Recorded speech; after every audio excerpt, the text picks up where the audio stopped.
Let's talk about the festive season a little bit more, what the outlook is when it comes to their margins. We've got Nissan Joseph, who's the CEO of Metro Brands, now joining in. Good to have you. Thanks so much for taking time out. Let's just discuss the kind of revenue growth momentum that we've seen, because in Q1, no doubt it has been a bit subdued. What is the demand trend really looking like?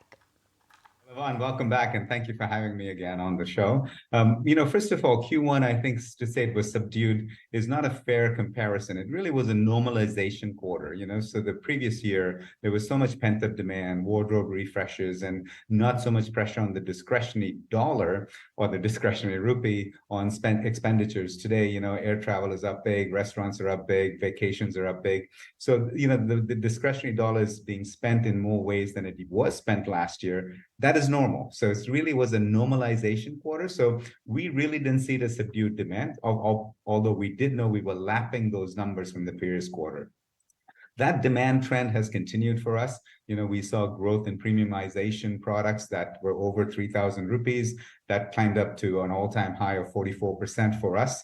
So that's one factor that we're looking at. We continue to see good demand across the sectors that we sell in. The other thing is we also know that coming into the festival season in the October period, a lot of the weddings that didn't happen in Q1 have auspicious dates in the October season. So we're seeing that as a condensation of wedding season dates and festival dates coming into October, November with Diwali, of course. So that also bodes well for retail in general. Underscoring all of that, of course, is the premiumization in India. The amount of consumption that goes on in bigger screen TVs than before, bigger cars than before, better Scotch liquors than before. I think that trend continues, and we see that also in our business. The good news, however, is also we're seeing it across categories and price points. So it is not just driven by a particular price point or a particular gender or a particular category. Overall, we feel good about the robustness and the spread of the demand. Fair enough. I know you're talking about how demand is picking up. We are seeing a lot of consumer shift to higher end, people willing to spend. But at the same time, the margin picture didn't quite spell out this healthy projection of demand. So I just want to understand in Q1, what really hurt your margins? Do you think that a 30% EBITDA margin is going to be achievable for FY24? Yeah. So, we've always guided with confidence about a couple of numbers there. One is that we would have our gross margins in the 55 to 57% range.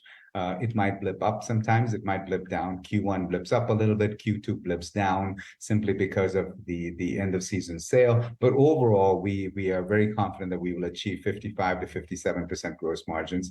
In line with that, we would have EBITDAs north of 30%. And I'm quite confident that we would continue to have EBITDAs north of 30%. Don't forget, we also have the Cravatex acquisition that in the first 4 quarters of the combination and consolidation of those numbers, it is going to have a negative impact on some of our numbers. But overall, the business is very stable and very sound. The other thing I also wanted to talk about, Mr. Joseph, is on ground, how's the demand in tier 2 and 3 cities? Because when it comes to tier 1 cities and metros, clearly the tilt towards premiumization is evident. But is that the case in the smaller towns too? Yeah, I think the portion of people that buy premium products is substantially lower in a tier 2 town, right? So we know that as a base. Once you have that base, Aisha, locked in, then what we do is look at the growth over that base. And, we don't see any less demands going on. In fact, I think one of my colleagues made a comment that their family wouldn't buy a luxury car in one of these tier 3 towns because they couldn't get it serviced. Notice it wasn't because they couldn't afford it, right? So it is evident to us that, the premiumization of India, the aspiration for better brands globally is across the tiers. And thanks to the internet and thanks to the proliferation of mobile phones across tier 1s to tier 4 cities, our consumers in our sector are very aware of what the global trends are and, have the same aspirations as people in tier 1 cities. There's just not as many of them, but they still have the same aspirations. Yeah, absolutely. But tell me, what happens to your market share in the times to come? Because, along with an increased tilt towards that aspiration that you rightly highlighted, and across the board, there's also increased competition, right? Because there's room for many. Well, I think competition is always good because what I believe competition does is it increases the size of the market. It increases awareness of your products and the awareness of, better products for consumers to have, right?